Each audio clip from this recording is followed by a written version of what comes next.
जय श्री कृष्ण दोस्तों। आज हम सब सत्यनारायण भगवान की कथा का श्रवण करेंगे। सत्यनारायण व्रत कथा के पाठ से पाएं धन समृद्धि और परिवार में सुख शांति का आशीर्वाद। सत्यनारायण कथा भगवान विष्णु के सत्य स्वरूप की महिमा का वर्णन करती है। सत्यनारायण व्रत कथा का पहला अध्याय। एक समय की बात है, नैशिरण्य तीर्थ में शौनकादि 88,000 ऋषियों ने श्री सूत जी से पूछा, हे प्रभु, इस कलयुग में वेद विद्या रहित मनुष्यों को प्रभु भक्ति किस प्रकार मिल सकती है तथा उनका उद्धार कैसे होगा। हे मुनि श्रेष्ठ, कोई ऐसा तप बताइए जिससे थोड़े समय में ही पुण्य मिले और मनवांछित फल भी मिल जाए। इस प्रकार की कथा सुनने की हम इच्छा रखते हैं। सर्वशास्त्रों के ज्ञाता सूत जी बोले, हे वैष्णवों में पूज्य, आप सभी ने प्राणियों के हित की बात पूछी है, इसलिए मैं एक ऐसे श्रेष्ठ व्रत को आप लोगों को बताऊंगा जिसे नारद जी ने लक्ष्मी नारायण से पूछा था और लक्ष्मीपति ने मुनि श्रेष्ठ नारद जी से कहा था। आप सब इसे ध्यान से सुनिए। एक समय की बात है, योगी राज नारद जी दूसरों के हित की इच्छा के लिए अनेकों लोकों में घूमते हुए मृत्यु लोक में आ पहुँचे। यहाँ उन्होंने अनेक योनियों में जन्मे प्रायः सभी मनुष्यों को अपने कर्मों द्वारा अनेकों दुखों से पीड़ित देखा। उनका दुख देख नारद जी सोचने लगे कि कैसा यत्न किया जाए जिसके करने से निश्चित रूप से मानव के दुखों का अंत हो जाए। इसी विचार पर मनन करते हुए वह अपने विष्णु लोक में गए। वहाँ वह देवों के ईश नारायण की स्तुति करने लगे, जिनके हाथों में शंख चक्र गदा और पद्य थे, गले में वरमाला पहने हुए थे। स्तुति करते हुए नारद जी बोले, हे भगवान, आप अत्यंत शक्ति से संपन्न हैं। मन तथा वाणी भी आपको नहीं पा सकती है। आपका आदि मध्य तथा अंत नहीं है। निर्गुण स्वरूप सृष्टि के कारण भक्तों के दुख को दूर करने वाले हैं। आपको मेरा नमस्कार है। नारद जी की स्तुति सुन विष्णु भगवान बोले, हे मुनि श्रेष्ठ, आपके मन में क्या बात है? आप किस काम के लिए पधारे हैं, उसे निसंकोच कहिए। इस पर नारद मुनि बोले कि मृत्यु लोक में अनेक योनियों में जन्मे मनुष्य अपने कर्मों के द्वारा अनेकों दुख से दुखी हो रहे हैं। हे नाथ, आप मुझ पर दया रखते हैं तो बताइए कि वो मनुष्य थोड़े प्रयास से ही अपने दुखों से कैसे छुटकारा पा सकते हैं। श्री हरि बोले, हे नारद, मनुष्यों की भलाई के लिए तुमने बहुत अच्छी बात पूछी है। जिसके करने से मनुष्य मोह से छूट जाता है, वह बात मैं कहता हूँ, उसे सुनो। स्वर्ग लोक व मृत्यु लोक दोनों में एक दुर्लभ उत्तम व्रत है जो पुण्य देने वाला है। आज प्रेमवश होकर मैं उसे तुमसे कहता हूँ। श्री सत्यनारायण भगवान का यह व्रत अच्छी तरह विधान पूर्वक करके मनुष्य तुरंत ही यहाँ सुख भोग कर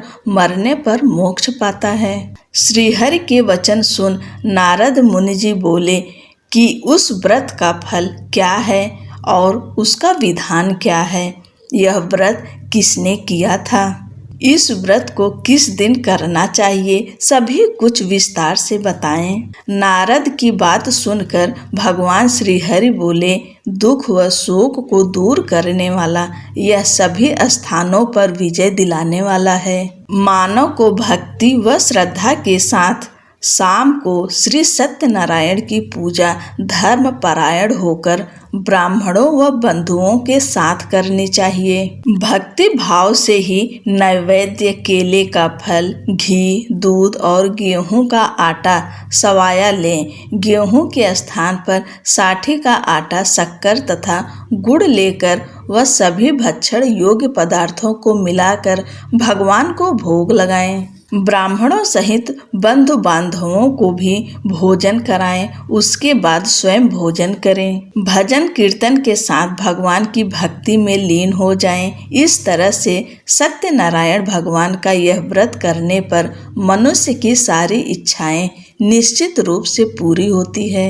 इस कलिकाल अर्थात कलयुग में मृत्युलोक में मोक्ष का यही एक सरल उपाय बताया गया है। श्री सत्यनारायण व्रत कथा का पहला अध्याय समाप्त हुआ। बोलिए श्री सत्यनारायण भगवान की जय। सत्यनारायण भगवान व्रत कथा का दूसरा अध्याय। सूत जी बोले, हे ऋषियों, जिसने पहले समय में इस व्रत को किया था उसका इतिहास कहता हूँ, ध्यान से सुनो। सुंदर काशीपुरी नगरी में एक अत्यंत निर्धन ब्राह्मण रहता था। भूख प्यास से परेशान वह धरती पर घूमता रहता था। ब्राह्मणों से प्रेम करने वाले भगवान ने एक दिन ब्राह्मण का वेश धारण कर उसके पास जाकर पूछा, हे विप्र, नित्य दुखी होकर तुम पृथ्वी पर क्यों घूमते हो? दीन ब्राह्मण बोला, मैं निर्धन ब्राह्मण हूँ, भिक्षा के लिए धरती पर घूमता हूँ। हे भगवान, यदि आप इसका कोई उपाय जानते हो तो बताइए। वृद्ध ब्राह्मण कहता है कि सत्यनारायण भगवान मनोवांछित फल देने वाले हैं, इसलिए तुम उनका पूजन करो। इसे करने से मनुष्य सभी दुखों से मुक्त हो जाता है। वृद्ध ब्राह्मण बनकर आए सत्यनारायण भगवान उस निर्धन ब्राह्मण को व्रत का सारा विधान बताकर अंतर्ध्यान हो गए। ब्राह्मण मन ही मन सोचने लगा कि जिस व्रत को वृद्ध ब्राह्मण करने को कह गए हैं, मैं उसे जरूर करूँगा। यह निश्चय करने के बाद उसे रात में नींद नहीं आई और वह सवेरे उठकर सत्यनारायण भगवान के व्रत का निश्चय कर भिक्षा के लिए चला गया। उस दिन निर्धन ब्राह्मण को भिक्षा में बहुत धन मिला, जिससे उसने बंधु बांधवों के साथ मिलकर श्री सत्यनारायण भगवान का व्रत संपन्न किया। भगवान सत्यनारायण का व्रत संपन्न करने के बाद वह निर्धन ब्राह्मण सभी दुखों से छूट गया और अनेक प्रकार की संपत्तियों से युक्त हो गया। उसी समय से यह ब्राह्मण हर माह इस व्रत को करने लगा। इस तरह से सत्यनारायण भगवान के व्रत को जो मनुष्य करेगा वह सभी प्रकार के पापों से छूटकर मोक्ष को प्राप्त होगा। जो मनुष्य इस व्रत को करेगा वह भी सभी दुखों से मुक्त हो जाएगा। सूत जी बोले कि इस तरह से नारद जी से नारायण जी का कहा हुआ श्री सत्यनारायण व्रत को मैंने तुमसे कहा। हे विप्रो, मैं अब और क्या कहूँ? ऋषि बोले, हे मुनिवर, संसार में उस विप्र से सुनकर और किस किस ने इस व्रत को किया है, हम सब इस बात को सुनना चाहते हैं। इसके लिए हमारे मन में श्रद्धा का भाव है। सूत जी बोले, हे मुनियों, जिसने इस व्रत को किया है वे सब सुनो। एक समय वही विप्र धन व ऐश्वर्य के अनुसार अपने बंधु बांधवों के साथ इस व्रत को करने को तैयार हुआ। उसी समय एक लकड़ी बेचने वाला बूढ़ा आदमी आया और लकड़ियां बाहर रखकर अंदर ब्राह्मण के घर में गया। प्यास से दुखी वह लकड़हारा उनको व्रत करते देख विप्र को नमस्कार कर पूछने लगा कि आप यह क्या कर रहे हैं? तो उन्होंने बताया कि व्रत कर रहा हूँ तथा इसे करने से क्या फल मिलेगा, कृपया मुझे भी बताएं। ब्राह्मण ने कहा कि सब मनोकामनाओं को पूरा करने वाला यह सत्यनारायण भगवान का व्रत है। इनकी कृपा से ही मेरे घर में धन धान्य आदि की वृद्धि हुई है। विप्र से सत्यनारायण व्रत के बारे में जानकर लकड़हारा बहुत प्रसन्न हुआ। चरणामृत लेकर वह प्रसाद खाने के बाद वह अपने घर गया। लकड़हारे ने अपने मन में संकल्प किया कि आज लकड़ी बेचने से जो धन मिलेगा उसी से श्री सत्यनारायण भगवान का उत्तम व्रत करूंगा। मन में इस विचार को ले बूढ़ा आदमी सिर पर लकड़ियां रख उस नगर में बेचने गया जहां धनी लोग ज्यादा रहते थे। उस नगर में उसे अपनी लकड़ियों का दाम पहले से 4 गुना अधिक मिलता है। बूढ़ा प्रसन्नता के साथ दाम लेके केले, शक्कर, घी, दूध, दही और गेहूं का आटा ले और सत्यनारायण भगवान के व्रत की अन्य सामग्रियां लेकर अपने घर गया।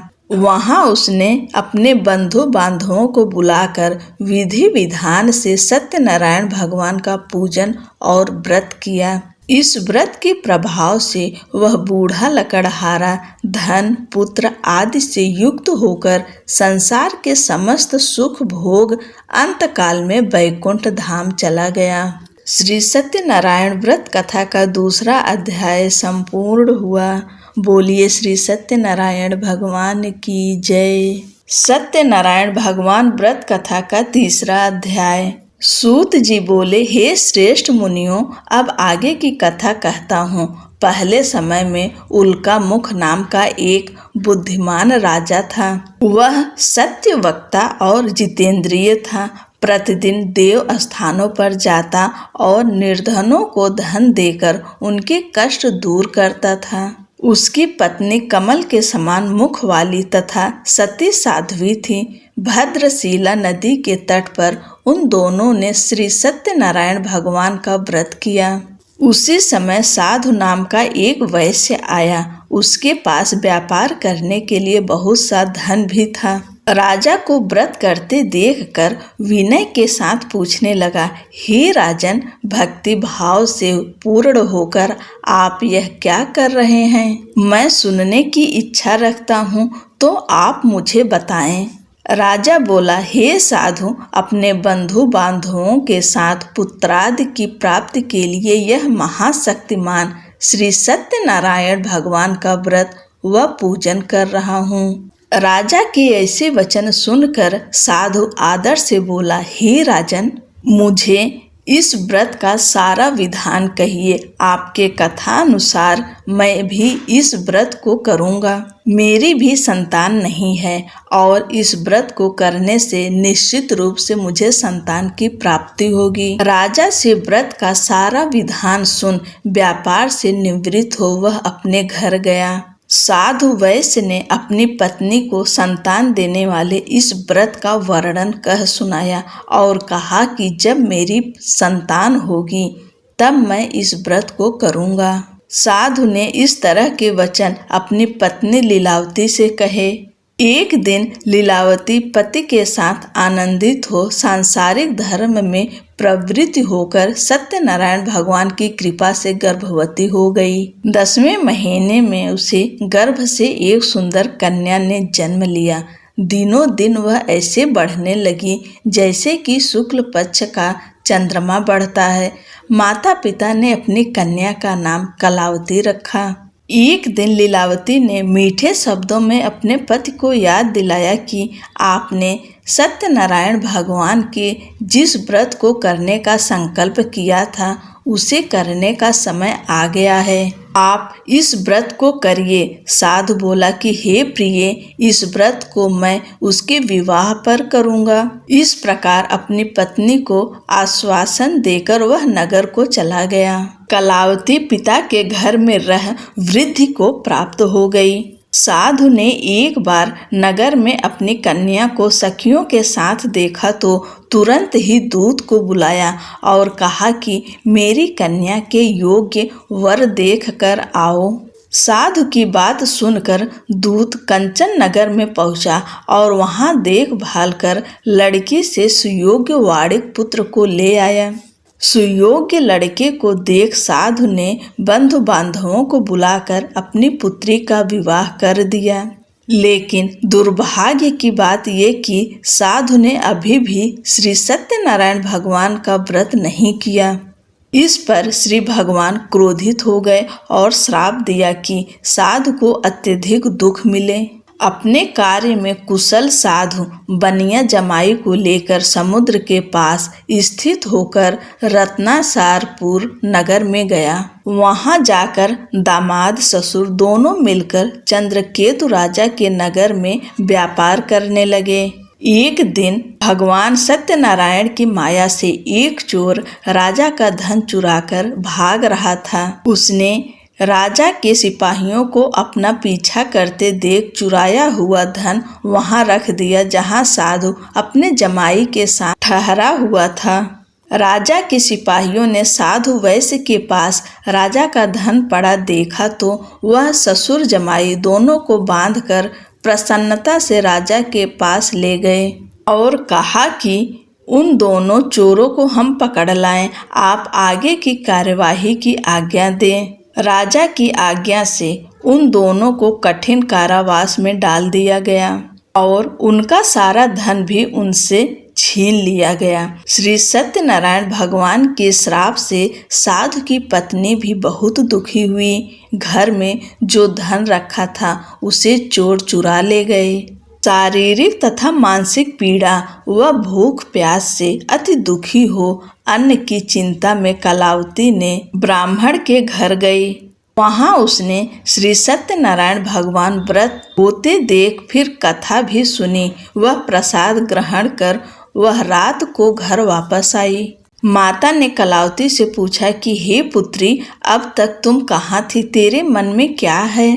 कलावती ने अपने माता से कहा, हे माता, मैंने एक ब्राह्मण के घर में श्री सत्यनारायण भगवान का व्रत देखा है। कन्या के ऐसे वचन सुन लीलावती भगवान के पूजन की तैयारी करने लगी।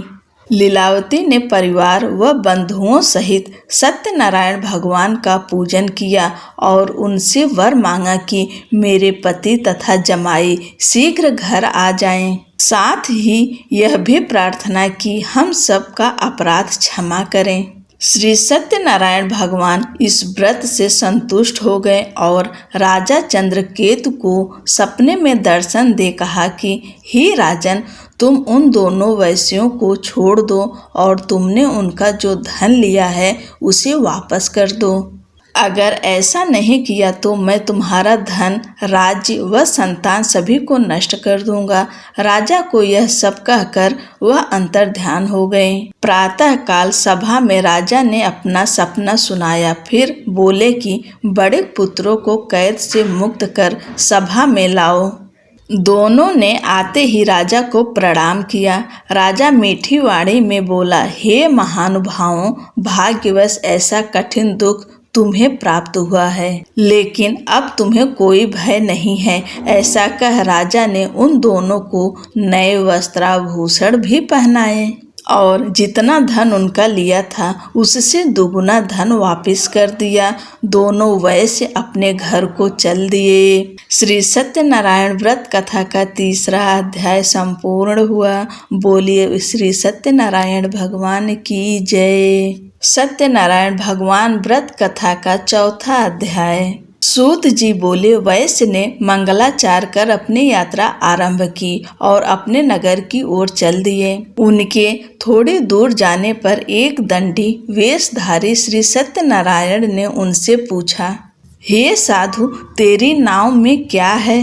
अभिवाड़ी वड़िक हंसता हुआ बोला, हे दंडी, आप क्यों पूछते हो? क्या धन लेने की इच्छा है? मेरी नाव में तो बेल व पत्ते भरे हुए हैं। वैश्य के कठोर वचन सुन भगवान बोले, तुम्हारा वचन सत्य हो। दंडी ऐसे वचन कह वहां से दूर चले गए। कुछ दूर जाकर समुद्र के किनारे बैठ गए। दंडी के जाने के बाद साधु वैश्य ने नित्य क्रिया के पश्चात नाव को ऊंची उठते देखकर अचंभा माना और नाव में बेल पत्ते आदि देख वह मूर्छित हो जमीन पर गिर पड़ा। मूर्छा खुलने पर वह अत्यंत शोक में डूब गया तथा उसका दामाद बोला कि आप शोक न मनाएं, यह दंडी का शाप है, इसलिए हमें उनकी शरण में जाना चाहिए, तभी हमारी मनोकामना पूरी होगी। दामाद की बात सुनकर वह दंडी के पास पहुंचा और अत्यंत भक्ति भाव नमस्कार करके बोला, मैंने आपसे जो असत्य वचन कहे थे उनके लिए मुझे क्षमा करें। ऐसा कहकर महान शोकातुर हो रोने लगा। तब दंडी भगवान बोले, हे वड़िक पुत्र, मेरी आज्ञा से बार बार तुम्हें दुख प्राप्त हुआ है। तू मेरी पूजा से विमुख हुआ। साधु बोला, हे भगवान, आपकी माया से ब्रह्मा आदि देवता भी आपके रूप को नहीं जानते, तब मैं अज्ञानी कैसे जान सकता हूँ? आप प्रसन्न होइए, अब मैं सामर्थ्य के अनुसार आपकी पूजा करूँगा। मेरी रक्षा करो और पहले के समान नौका में धन भर दो। साधु वैश्य के भक्ति पूर्वक वचन सुनकर भगवान प्रसन्न हो गए और उसकी इच्छा अनुसार वरदान देकर अंतर्ध्यान हो गए। ससुर जमाई जब नाव पर आए तो नाव धन से भरी हुई थी। फिर वहीं अपने अन्य साथियों के साथ सत्यनारायण भगवान का पूजन कर अपने नगर को चल दिए। जब नगर के नजदीक पहुँचे तो दूत को घर पर खबर करने के लिए भेज दिया। दूत साधु की पत्नी को प्रणाम कर कहता है कि मालिक अपने दामाद सहित नगर के निकट आ गए हैं। दूत की बात सुन साधु की पत्नी लीलावती ने बड़े हर्ष के साथ सत्यनारायण भगवान का पूजन कर अपनी पुत्री कलावती से कहा कि मैं अपने पति के दर्शन को जाती हूँ, तू कार्य पूर्ण कर शीघ्र आ जा। माता के ऐसे वचन सुन कलावती जल्दी से प्रसाद छोड़ अपने पति के पास चली गई। प्रसाद की अवज्ञा के कारण श्री सत्यनारायण भगवान रुष्ट हो गए और नाव सहित उसके पति को पानी में डुबो दिया।